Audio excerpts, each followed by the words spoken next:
This week on Working Class Foodies, we're going to make a classic American breakfast: eggs, potatoes, and breakfast meat. And as always, we're going to keep it affordable while using local, seasonal ingredients.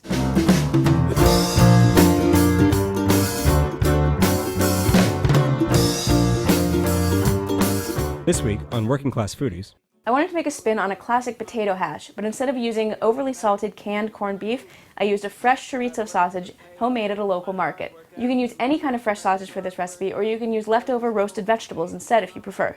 I picked up a carton of eggs and a pound of red skin potatoes at the farmer's market. First thing you should do is put your eggs out on the counter to let them come to room temperature. Just as with meat, eggs will cook better if you start them off at room temperature. Next, you want to parboil your potatoes. I actually recommend that you keep a container of parboiled potatoes already in your fridge, but if you don't have that on hand, that's totally fine. Here's a really simple way to do it. Cut your potatoes into bite-sized pieces.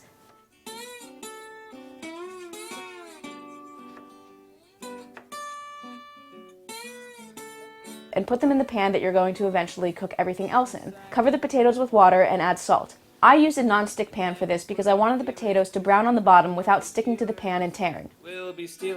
Bring this to a boil and boil the potatoes for about 10 minutes or until they're just fork tender. You don't want them to be soft and you don't want them to fall apart when you put the fork in. You want them to just let the fork go into the flesh. Drain your potatoes and set them aside. Heat a little bit of olive oil in your pan and take your sausage out of its casing. Crumble the sausage into the pan and stir it around just until it starts to cook. Then mince a clove or two of garlic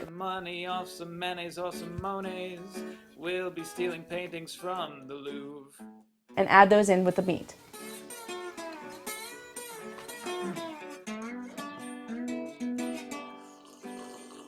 If you're using leftover vegetables, go ahead and heat those up.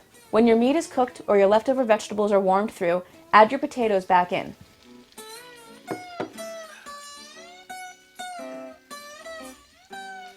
Taste your hash and adjust the seasoning with a little salt and pepper if necessary. You want the potatoes to brown on the bottom, so you don't want to stir them too much or they won't brown. Let it sit and cook. That Mona Lisa would want to get a piece of all the action, so I let her come along. When your potato hash is cooked through, add any fresh herbs like chives, fresh thyme, scallion tops, whatever you like. Friendly folk think I've done nothing wrong. Set it aside in a bowl. Before my life was bumpy and my clothes were looking frumpy. Turn your heat down to low and add a little olive oil to the pan. I made this dish with sunny side up eggs. To make this, I broke the eggs gently into a cup. Because we stole some paintings from the Louvre. Gently slide your eggs into the pan. Whites first. You want it to be just warm enough so that they hold their shape and cook through, and you want the whites to cook but the yolks to stay soft. Season with salt and pepper and a little fresh herbs if you want. I used fresh thyme.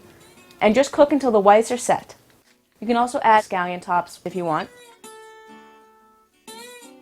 Slide the eggs back out of the pan and serve on top of your potato hash with a nice piece of toast on the side. And that's it. That's your classic American breakfast. This dish made 2 giant portions, and the total cost, with the toasted focaccia, came down to $3 a person. So that's our Working Class Foodies breakfast. Let me know in the comments below what your favorite breakfast is, and we'll see you next week on Working Class Foodies. Don't forget to sign up for our new Working Class Foodies newsletter. The link is below. We'll see you next week.